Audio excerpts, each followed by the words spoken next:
Bonjour à tous et bienvenue sur boursicoté.com pour cette nouvelle analyse technique du CAC 40 en clôture avec une très belle séance aujourd'hui, donc puisqu'au lendemain de la Banque Centrale Européenne et donc sous l'impulsion des États-Unis et du chiffre du chômage américain, eh bien on a transformé ici l'impulsion haussière d'hier en continuité.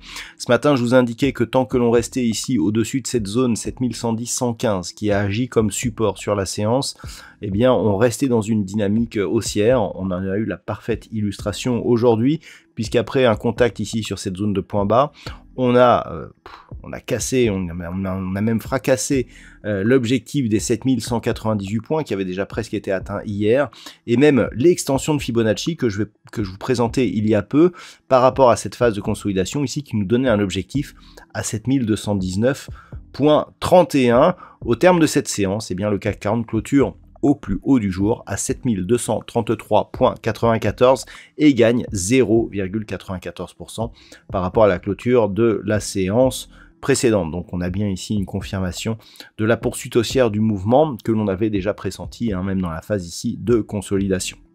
Du point de vue des indicateurs techniques, nous sommes dans une configuration qui tranche un petit peu avec la configuration chartiste, puisque là où nous sommes sur une belle reprise haussière, eh bien on reprend tout doucement, tout timidement ici sur les histogrammes du MACD.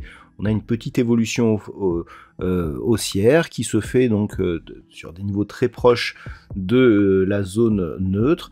Le RSI par contre lui rentre en zone de surachat, ce qui est un signal qui confirme la puissance de ce mouvement. Le fait que l'on rentre en surachat sans forte, je dirais, amplitude ici de l'histogramme du MACD, nous place dans une phase qui n'est pas excessive. Même si on sort de la bande de Bollinger en clôture sur cette séance, on peut avoir une évolution qui se fait au-dessus de cette bande de Bollinger pendant encore 2 ou 3 jours. Donc on est ici sur une dynamique qui est très bien ici ressentie par les indicateurs. Les volumes sont nettement inférieurs à la moyenne sur cette séance, donc tous les signaux sont au vert. Idem cette clôture ici à l'extérieur des bandes de Bollinger. Vous voyez qu'on avait une bougie similaire ici le 6 janvier. Eh bien on avait validé ici une ancienne zone horizontale de résistance comme support, un petit peu comme aujourd'hui, une amplitude similaire, une petite ombre inférieure. Eh bien on avait continué à monter malgré ces clôtures justement à l'extérieur des bandes de Bollinger. Donc clairement on peut tout à fait refaire la même et donc valider une poursuite du mouvement vers les plus hauts significatifs. D'ailleurs, on peut considérer que le plus haut est atteint, puisque si on réintègre le dividende et si on regarde par exemple le CAC 40 Global Return, donc le GR, si on écarte un petit peu, voilà, on avait matérialisé ici le point haut sur ce pointillé. Si on regarde le pointillé, eh bien on est largement au-dessus. Donc le CAC 40 GR, lui, est déjà sur des nouveaux plus hauts historiques et qui plus est ici au niveau de la clôture. Si on revient maintenant sur l'indice CAC 40 classique, donc on valide la reprise donc du mouvement haussier et on est ici sur une dynamique qui semble vouloir repartir très fortement à la hausse. Avant d'aller plus loin, je vous propose une vue sur les marchés en hebdomadaire pour constater que bien, le signal il est confirmé sur l'hebdomadaire. On avait cette zone des 7110 dont on voyait ici la résistance. On est ici sur un biais où on voit ici les plus bas qui sont toujours de plus en plus hauts. Donc on a une résistance, deux résistances, paf, on casse.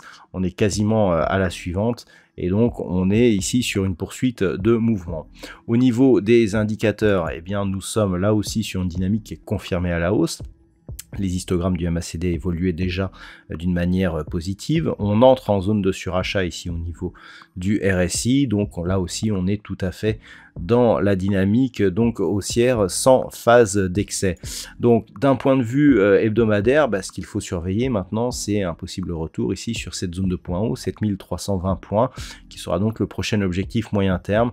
Nous avons un objectif intermédiaire à 7250 points. Si les cours venaient à rebaisser, on aurait dans un premier temps ici cette zone des 7110 qui devra s'imposer comme zone de support puisqu'elle a précédemment été résistance. Si cette zone venait à céder, alors 6950 serait un peu moins important, mais c'est surtout cette zone ici des 6850 qui serait important, car là aussi on avait des zones de point haut et des résistances donc sur cette phase, avant éventuellement un retour ici sur la zone des 6750, avec cette résistance majeure et une moyenne mobile 20 exponentielle qui devrait converger vers cette zone la semaine prochaine. Tant que l'on est au-dessus, de toute façon d'un point de vue moyen terme, on reste dans une dynamique haussière, donc il faudrait vraiment une grosse dynamique baissière pour commencer à affaiblir, voire même encore plus à invalider ce mouvement. Et donc tant que l'on reste au-dessus des 7110 points, première zone d'alerte, eh bien on reste ici avec une perspective de poursuite en direction ici de cette zone de point haut significatif,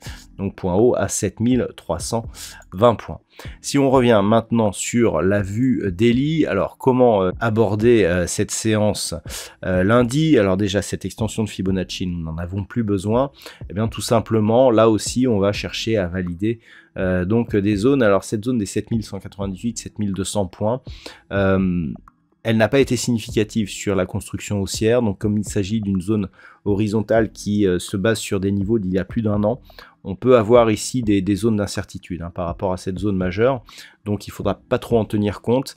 Le niveau par contre qui a fait ses preuves, c'est encore une fois 7110, c'est le même niveau que l'on retrouve donc sur la vue hebdomadaire. Tant que l'on est au-dessus de cette zone, eh bien, on reste dans une dynamique haussière potentiellement forte. Attention à ce signal. On a un signal d'affaiblissement en daily. On voit ici la moyenne mobile 20 exponentielle qui est passée ici sous la moyenne mobile arithmétique, alors que l'on clôture ici à l'extérieur des bandes de Bollinger. C'est un signal qui peut provoquer des retournements assez rapides, avec comme objectif un retour donc sur cette zone de moyenne mobile. Alors, si tel était le cas, vous voyez, par rapport à l'impulsion ici, à la phase de consolidation, on a grossièrement cette impulsion-là. Ensuite, on vient là, on refait ça, on reconsolide là et on repart. Donc, on a ces deux zones des points bas, ici et ici, qui sont les zones, je dirais, qui valident la reprise haussière. Donc, ces deux niveaux, ici donc 7015 points, ici 6950, eh bien seront des niveaux importants en cas de rupture de la zone des 7110 points. Et par rapport à ce que je vous ai dit, c'est-à-dire clôture à l'extérieur des bols et moyenne mobile ici qui nous donne un signal d'affaiblissement, si on revient vers les moyennes mobiles, on sera au niveau ici de cette première zone de point bas et donc potentiellement pas encore sur une phase de retournement. Il faudrait vraiment casser cette zone ici des 7015 points pour avoir un signal donc d'affaiblissement par rupture de la moyenne mobile et de retournement par cassure d'un précédent point bas significatif. Ce qui veut dire que globalement, même si on venait à casser 7110 points, on perdrait un petit peu de dynamique certes, mais on serait toujours dans cette tendance haussière. Il faudrait vraiment casser cette zone des 7015 pour sortir de cette dynamique. Donc la dynamique, elle est bien installée. Les objectifs, alors on a 7250, 7320, 7380 points pour les prochaines zones de points hauts significatifs. Ce seront donc les objectifs de la semaine prochaine, tant que les cours restent ici au-delà des 6200 et a fortiori donc des 7110 points. Voilà ce que l'on peut dire donc d'un point de vue technique sur cette configuration. Alors au niveau des valeurs, eh bien forcément au palmarès on a de très belles hausses. On a par exemple Publicis Group qui gagne 5,99, Essilor Luxottica 4,63, Eurofins Scientifique, LVMH, Hermès, Total Énergie sont dans les premières places elles aussi. Au niveau des plus fortes baisses, alors on retrouve quelques baisses tout de même, parmi les plus fortes, Sanofi, avec des résultats jugés décevants. Nous avons aussi Téléperformance, moins 1,61, Worldline, Air Liquide, Unibail-Rodamco et Bouygues sont juste derrière. Voilà ce que l'on peut dire donc d'un point de vue technique sur cette configuration. D'un point de vue statistique, on est sur une probabilité la semaine prochaine qui irait vers une phase de consolidation. Depuis quelques temps, je vous dis ici la probabilité, on est sur une hausse suivie d'une phase de consolidation. Là, la hausse semble consommée, donc attention ici donc avec ces signaux. 7198, 7110, si on venait à faire céder ici ces deux zones, on pourrait avoir une consolidation marquée. C'est en tout cas ce que nous indiquent les indicateurs par rapport à la configuration de ce soir. La conviction reste très moyenne, on est toujours sur un nombre d'occurrences assez réduit. Voilà donc ce que l'on peut dire sur l'analyse technique du CAC 40 pour cette fin de semaine. Je vous souhaite de passer un très bon week-end. On se retrouve dès la semaine prochaine pour d'autres analyses techniques, toujours sur le site boursicoté.com.